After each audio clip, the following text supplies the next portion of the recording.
Everybody, I am Hunt Fitzgerald, the chairman of the Roxbury Area Chamber of Commerce. And today's breakfast is being hosted by Person County Agricultural Advisory Board. At this time, as you are able, I'd like to ask the board members for the Person County Agricultural Advisory Board to please stand and be recognized. Here on the board, please stand. We're on the board.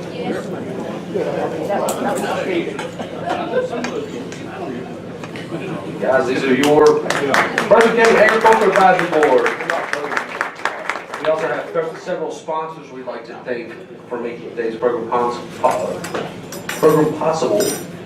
Carolina Farm Credit, Bushy Fork Grange Club, Person Soil and Water Conservation District, Person County Cooperative Extension, and Farm to Home Market. This time I'd like to take a moment to recognize a few elected officials with us today. We have Gordon Powell, County Commissioner, Jimmy Clayton, County Commissioner, Marilyn Newell, Mayor, Reggie Horton, City Council, Dewey Jones, Sheriff, Margaret Bratcher, Board of Education, Larry Yarborough, State House Representative, and we also have Police Chief Hess with us this morning. There's a few that are running for re-election. Dewey Jones is running for re-election of Sheriff. Larry Yarborough is running for re-election of State House Representative. And Derek Sims is a new candidate with us today. He is running for County Commissioner.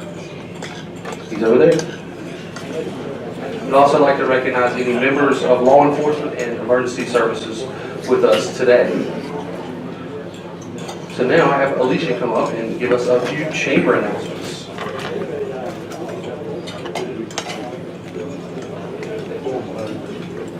Good morning. Oh, did we recognize Tanya Wilson, Register of Deeds? We missed you. I'm so sorry. I'm going to make this really short and sweet because we have a very full program for you today. You've got some, as I like to call it, propaganda at your table. It's the spring season of the chamber, which means lots of activities and programs and events. Reality Store is coming up March 14th, 15th, and 21st. It is a wonderful opportunity for you to interact with the 8th graders in our community and help them understand a bit more about finances and hopefully have a little more respect for mom and dad and family members who help them keep a roof over their head and clothes on their back. The kids are very funny in the program, and I promise you will enjoy it if you have an opportunity to be a volunteer. We also have the Administrative Professionals Luncheon coming up on April 25th. We have seats still available. We have room for a total of 111 people. So this event does sell out. If you have someone from your organization that you would like to treat at this event, please give our office a call. And then it's already time to start talking about the 21st annual golf tournament that is hosted by Joe Weinberger as a fundraiser for the chamber. That is May 11th at Roxborough Country Club, and we are registering teams now. So, and for those who are on chamber emails, of course you will continue to get our announcements, and for those who are not on chamber emails but want to be, please let us know. Thank you. Thank you, Alicia. And I'd like to invite Nancy McCormick up to kick off this morning's program. Nancy? Oh, it's Paul, but I'll go ahead. well, Paul, do either way. We'll flip a coin. Okay. Yeah, Paul Westfall here is going to kick off. Okay, good morning, everyone. Hope everyone's enjoying their breakfast, and we'll move this program along. We do have a full agenda for you, but we'll try to get you out of here and get back to work on time. My duty is to do a couple things, mainly just to give a snapshot of Person County agriculture. Then we got some folks here involved in agriculture and agricultural business to come up and kind of give you an idea of what they do in their businesses as we go. But first, I wanted to ask anybody who has a farm or is involved in agriculture, just please raise your hands. A lot of the folks in the room, let's give them a hand for what they do. So, the snapshot of Person County agriculture, according to the last census of agriculture that was done, not the one last year, but that hasn't been published, but the 2012, said there was 395 farms in Person County. And acres and farms, about just over 95,000 acres. Cash receipts coming into farmers from agricultural commodity sales, forestry, vegetable sales, different things like that. Somewhere over $50 million. So that's an economic driver in Person County for sure. NC State did a value-added agricultural impact study in 2012, and they said that the value-added ag impact was $91 million. And I'll give an example of what that means. Forestry, we get about $9 million worth of cash value from just cutting down the trees. Is that right? We know about it, probably about half what it is. Well, we'll see. But anyway, by the time it gets to the mill, it's doubled in value. So that's value added, one example of that. So anyway, I wanted to say something about cost of community services. You know, that gets into your taxes, how much you pay in tax versus what kind of services you get back from that. There's been a number of these studies done around the state, and everyone comes back that says about the same thing, that agriculture contributes about $1.70 in taxes for every dollar in services that are received by agriculture. I looked at 3 different studies in Alamance, Chatham, and Durham counties. There hasn't been one for Person County that I could find, but every one of them says about the same thing. Some a little less, some a little more. And that's even factoring in the present use value program, the taxation program, which I'm sure folks are aware of. But if you want to know more about that, talk to one of us afterwards. We'd be happy to talk to you about what that is. But in addition to the present use value program for agriculture, there is an ag sales tax exemption available if you sell $10,000 worth of commodities or goods. You can qualify for that. And that farmers are available to participate in cost share programs for conservation, and that adds up to significant dollars. Also helps protect our water as we go forward. Locally, we do have an agricultural advisory board, which you met earlier, and we're very glad to have them. They oversee the voluntary agriculture district program, which is something that helps protect and preserve our farmland. And the next outgrowth out of that was our farmland preservation plan, which was adopted in 2016. We're happy to have this plan. Person County is an early adopter as far as getting these plans in place. But the main thing about that, there's 2 things that I get out of it. It encourages agricultural economic development and encourages education about agriculture to the community at large. So that's a couple things in that preservation plan, and meetings like this is one of the things that we're trying to do to educate and meet the goals of that plan. The trends in agriculture, from what I see, we're seeing more diversification efforts going on, and that means planting different crops, establishing different enterprises, and different things like that. We're seeing increased interest in agritourism, which is kind of a natural, as close as we are to population centers, and trying to get them to come to Person County and spend money, and then go back home. We'd love for them to visit, that's for sure. We're starting to see younger people starting small farm operations, and that's critical and that's important to us in agriculture. And of course, Person County has historically been strong in agriculture, has a really good, strong economic or agricultural base in both crops, livestock, and in forestry. I like to include forestry in with agriculture because I'm a tree farmer myself, so as we go forward. And I'm glad to see all this material to take home because that helps support our industry that way too. So with that, I'm going to conclude my remarks. Hey, a little self-interest isn't too bad, is it? I'm going to conclude my remarks with that. And Nancy, who's up next to talk? Jack Pleasant. Jack is a Person County farmer. Been around for a while, but it's kind of unusual in what he farms. He is a livestock farmer, and I'll let you tell y'all a little bit more about his operation. Thank you. So I'm one of those folks that had a little bit of property that I've purchased over the years. It's a farm that's been in my family a couple hundred years, and people. I know Kim and the folks at Ag get questions all the time, well, I've got this little piece of property and I would like to do something that makes it make money. Well, that's easier said than done kind of deal. And so what I decided to do was, after looking at this for a few years and doing a little traveling, looking around the country to raise bison. It's kind of a niche product, and I knew that it would have some challenges. My previous livestock experience, even though my grandparents had a dairy and they did tobacco and all, my previous livestock experience was I had a cat.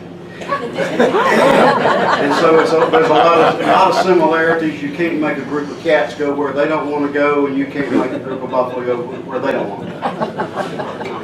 So the way this thing has evolved, we started out raising the meat, and I looked at the nutritional profile. That was one of the things that got me interested in the bison, and so then we started, and this started, I guess we started looking at it in 97. By 99, started preparing in 2001 before we ever had the first bison on site. So you can see there's a planning side to it, there's an economic outlay side to it, and you've got to be looking a long time in the future because we raise grass-fed bison. And so it takes at least 30 months to get them to slaughter size. So you're looking, at the initial outset, you're looking 10 years before you start seeing any money coming back. Well, as we got into this and we started selling to the farmers markets, and we sell to the Durham and Carrboro farmers markets.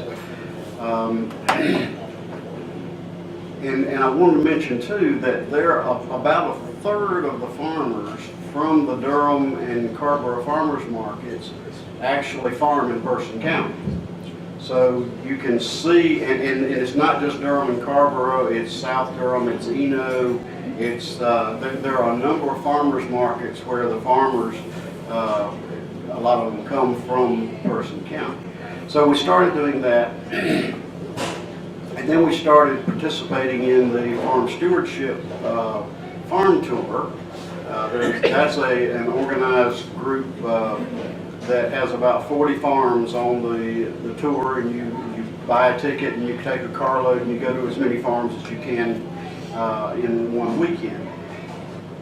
Well, as it turned out, because we had animals that were unique, we end up being one of the top 10 destinations for that farm tour every spring, and that's coming up at the end of April. So if anybody is interested in doing that, we'll have a chef down at our gazebo. That's the other thing that we started doing was, besides bringing people to the farm through tours, and we do that for school groups, senior citizen groups, any kind of group tour that we can do. And when we have this farm tour, we usually have maybe 300 to 400 people that come that weekend.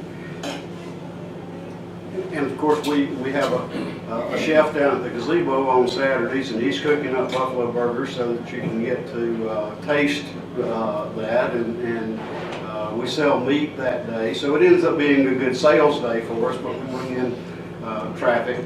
And we started, we built this gazebo in 2010, and we really built it because my wife and I were both turning 60, and my wife said she'd never had a real birthday party in her life, and I said, well, we're going to have one. And so we built this gazebo out on the island at the lake behind the house, and we had this party, and then we said, okay, so what are we going to do with this gazebo now? And we started opening it up to allowing people to have weddings and other kinds of events there. And there are a number of people in this room that I know have been out to the gazebo for different events. And so that's how we have evolved in terms of trying to take something that we had. I've had a job where I was driving 50 or 60,000 miles a year, and I had 400 employees and all the headaches and all that stuff, and I wanted to do something a little bit different.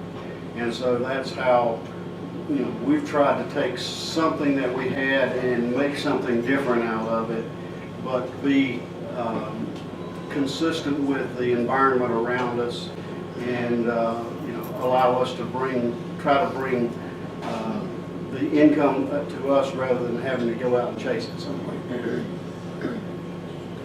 Thank you.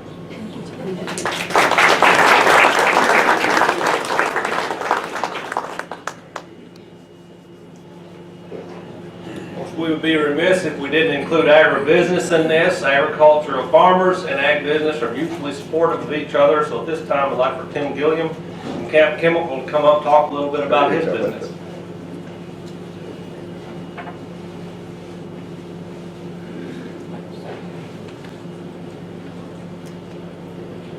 Put my spectacles on here. Thank you for having me this morning. It's a pleasure to be here with a distinguished group of visitors and guests. And I'll just tell you a little bit about our company. And there were some talking points that I was given that I would comment on some of that. But just to introduce you to my company, we have actually two corporations just down the road here where the grain elevators stick up by the railroad tracks. And Camp Chemical Corporation runs Camp Fertilizers, and that's our business is probably almost 60 years old, and we do about $14 million in Camp Chemical in sales a year. We have 27 employees and a payroll of about $1.2 million. And our principal business is buying and blending plant food ingredients here. We do 21,000 tons of fertilizer in a year, which is about 210 rail cars or about 900 tractor trailer loads. So that's what goes on in here when you hear the trains coming at night into Roxborough. Last year we did a record of packaged fertilizers. It was 650,000 fertilizer bags that we packaged. So we kind of celebrated last year at our company how many packages of fertilizer we made. It was a record for us. And the fertilizer that we buy is non-explosive. We don't have the products that were in the plant in Texas that exploded, the ammonium nitrate. But what we sell is a mineral or elemental prill product that comes from all over the world. Nitrogen, phosphorus, potassium are the main fertilizer ingredients. And sulfur, iron, zinc, boron, copper, manganese, magnesium, and calcium are the other products. And these things are what makes a plant grow. It's got to be in the cells to grow the plant. Just a little chemistry lesson. And so our products come from Canada, New Mexico, Israel, Chile, in South America, the coastal plain of North Carolina, Florida, Morocco, India, other places in South America. Those are phosphorus and potash products. And nitrogen is found in the air. And most of the nitrogen sold in fertilizers is synthesized from the air using an ammonia process that makes combines it with carbon that comes from natural gas. So that's what nitrogen, and then there's other nitrogen products. We also sell organic fertilizers that is grown in Person County with organic tobacco and organic crops. And we sell specialty things in the golf industries and things like that. The other company we have is Keystone Farm Service, and it fills those big metal tanks up with grain. That's what's in the metal tanks we have. And we buy about 350,000 bushels of soybeans a year, 300,000 bushels of wheat, and about 100,000 bushels of corn. So that's about a $5 million company, and it's really just a broker. We just buy and resell the grain to give our customers a market for their commodity products. So, like I said, our company is between 55 and 60 years old. I'm the third generation in there, and we've come from holding our breath to make ends meet every year here to where we invest in equipment. We have freedom to make mistakes now, I guess, is what I'm noticing. And every year we invest in equipment and products and try to innovate. We have a precise automated blending equipment that we didn't used to have, and we have a robotic palletizing line that you can come see. It stacks all the fertilizer and stuff and wraps it up. So that's kind of what we do business-wise. I see my job as just meeting our customers' needs.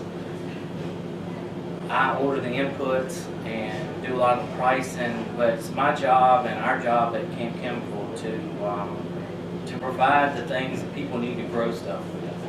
And that could be, fertilizers, lots of special mix things we do, unique products, or it could be it's special transportation or delivery. We shipped fertilizer to California last year, to Miami, Florida. We have customers in Maryland and other places now too. So a large amount of our business is not Person County, but Person County agriculture has been one of our principal industries for a long time. And Person County agriculture is important to us, and then to me, our business has been a very steady thing over the last number of years. The county farmers, have seen commodity prices fall about half from the big peaks, several years ago. So that has significantly reduced some of their income, and so our customers have less money to spend. So we have seen that impact, tobacco and grain and other production here in our county. And so our county, needs leadership, from the Ag Board and from the elected officials and economic development. Leadership is something that we need. Agriculture shapes our community. It's not just the 95,000 acres and the $50 million. It also impacts people. It shepherds the land. It takes care of our acres. It helps provide beauty and food, and I think it really trains young men and women to learn how to work and to grow. It cultivates initiative and innovation, and that ties in with economic development. The industries have a lot of factors they look at when they decide where to move to. And having a place like we have, with the way it looks and the people we have here, is a big factor. And if there's industries that have agricultural components, we can meet those needs here in our county. So I encourage people to think about ways to attract new agribusinesses, new industries that have a relationship with agriculture, because we have that here. Young people who can think outside the box and make new rules is a factor. I think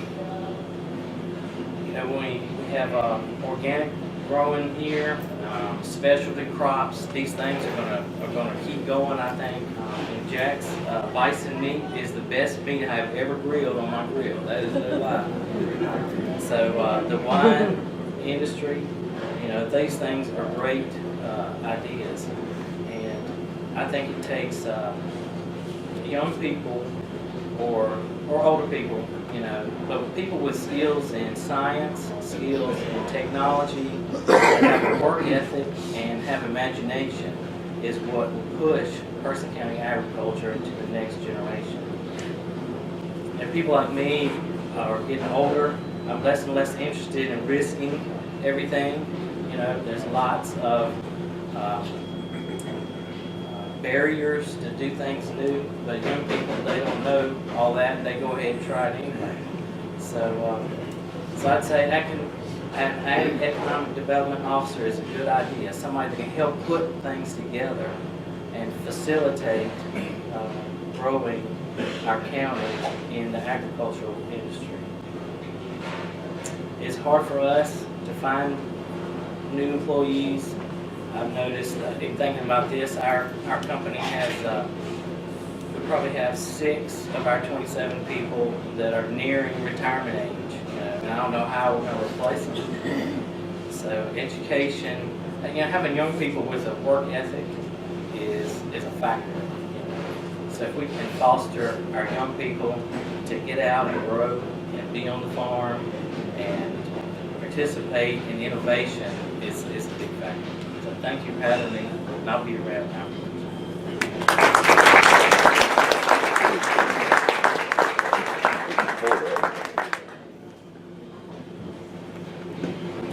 Thank you, Tim. As you know, commodity crops make up a large portion of Person County agriculture, along with livestock and just growing plain old grass, right, Kim? That's right. But we also have some diversification going on. We wanted to feature some of that today with Jack's Bison, and then now I'd ask Kim Moore of Rock of Ages Winery to come forward and tell us a little bit about their business development.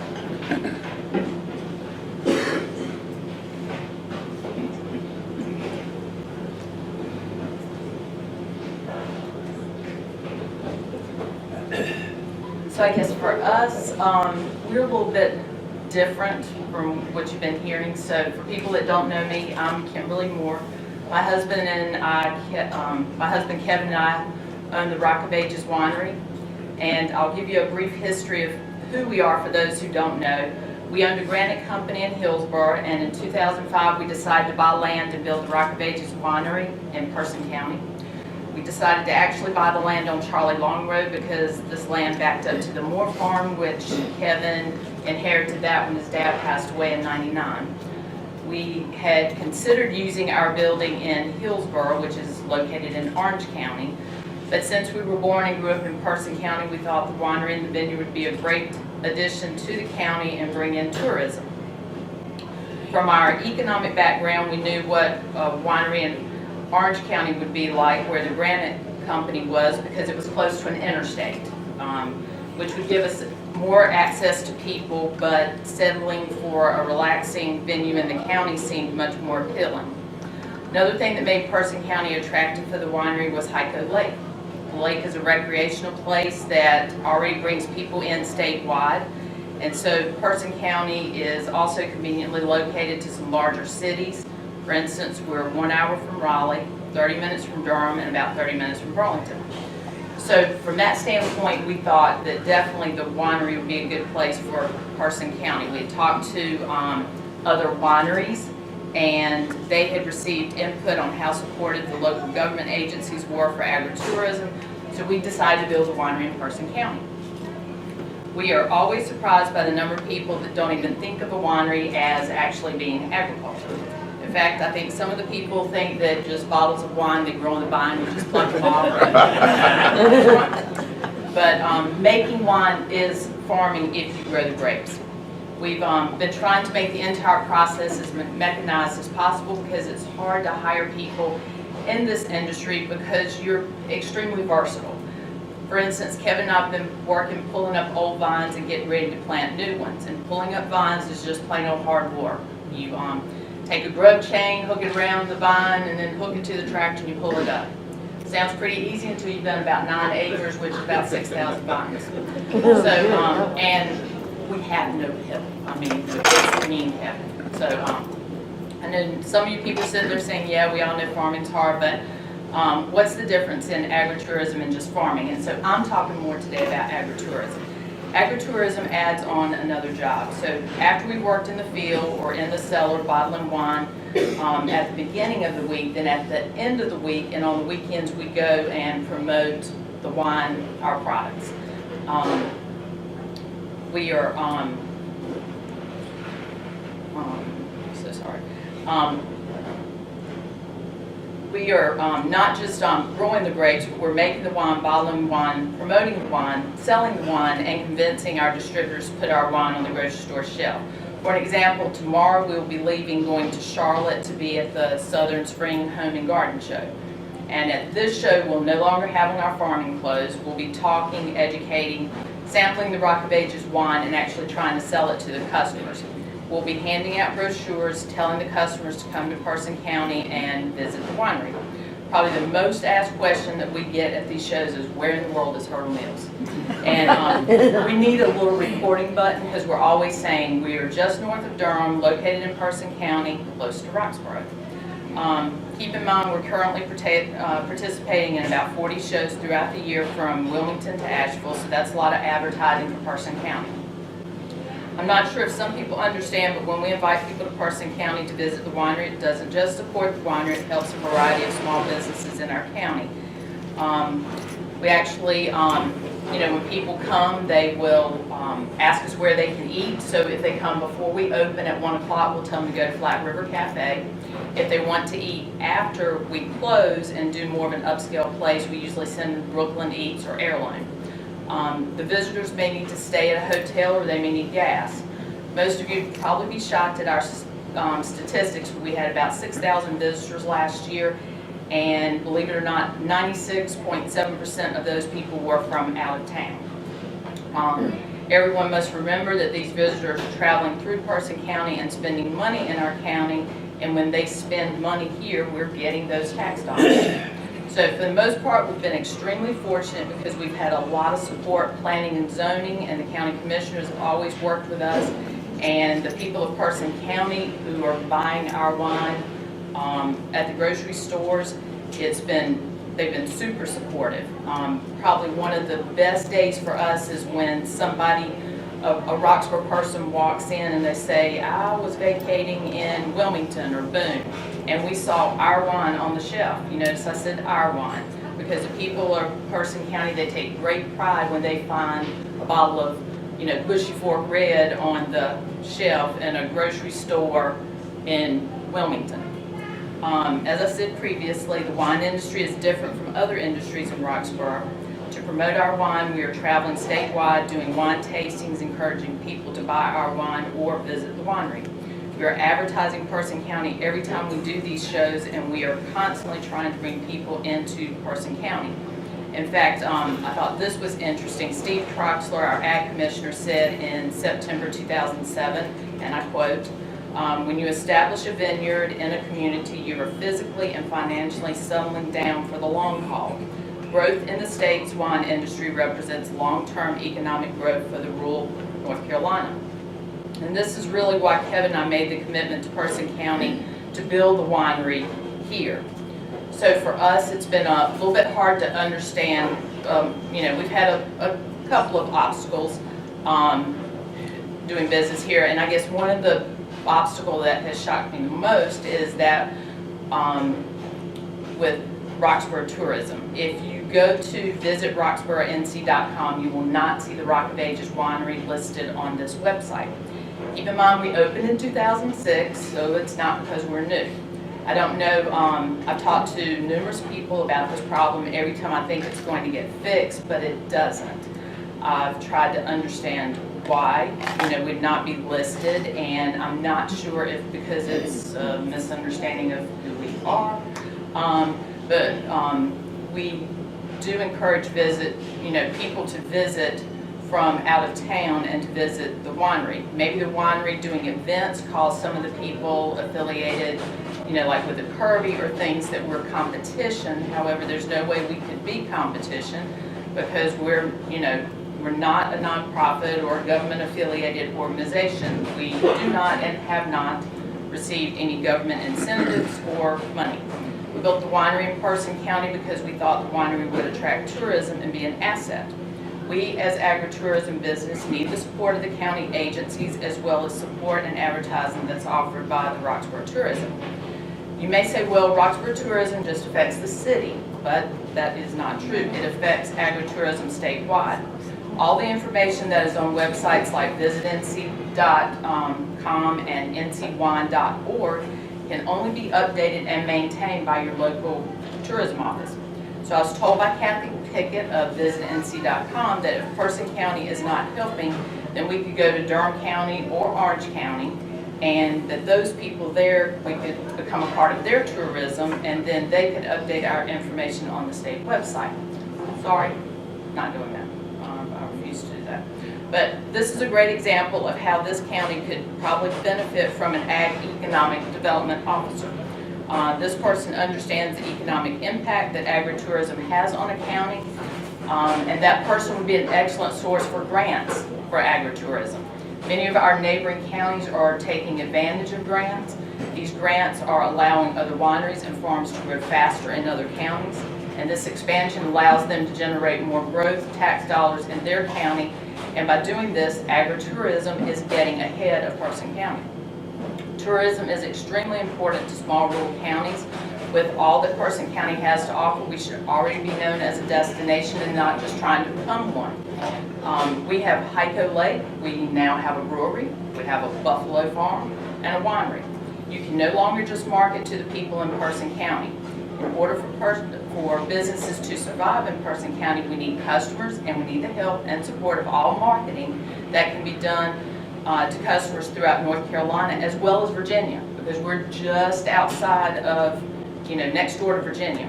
So everyone must realize that when agritourism business succeeds in Person County, the other businesses and the people here in Person County succeed too. So, just a little information.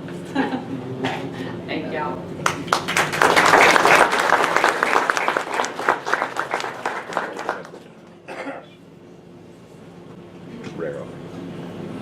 Okay, thank you, Kim. We did ask them to talk about some of the challenges that these businesses face. I know that we had a new farmer program a couple weeks ago, and one of the things we indicated to them was that when you go into business, you need a business plan.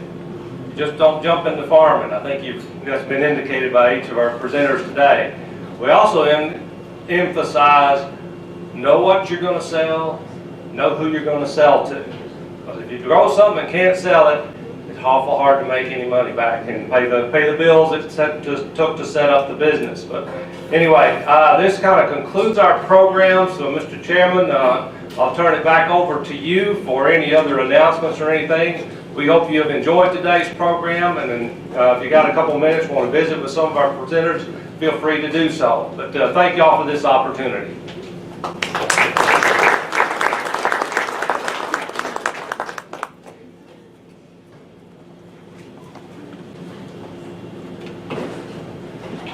All right, I'd like to thank the Person County Agriculture Advisory Board for hosting this morning's coffee hour, as well as the sponsors, again, Carolina Farm Credit, Bushy Fork Grange Club, Person Soil and Water Conservation District, Person County Cooperative Extension, and Farm to Home Market. And we still have some openings for our next coffee hour between now and mid-April, so if any of you know an organization or your business want to host and or sponsor it, please let us know. And that's going to wrap us up for today. Thanks for coming. Everybody have a great day.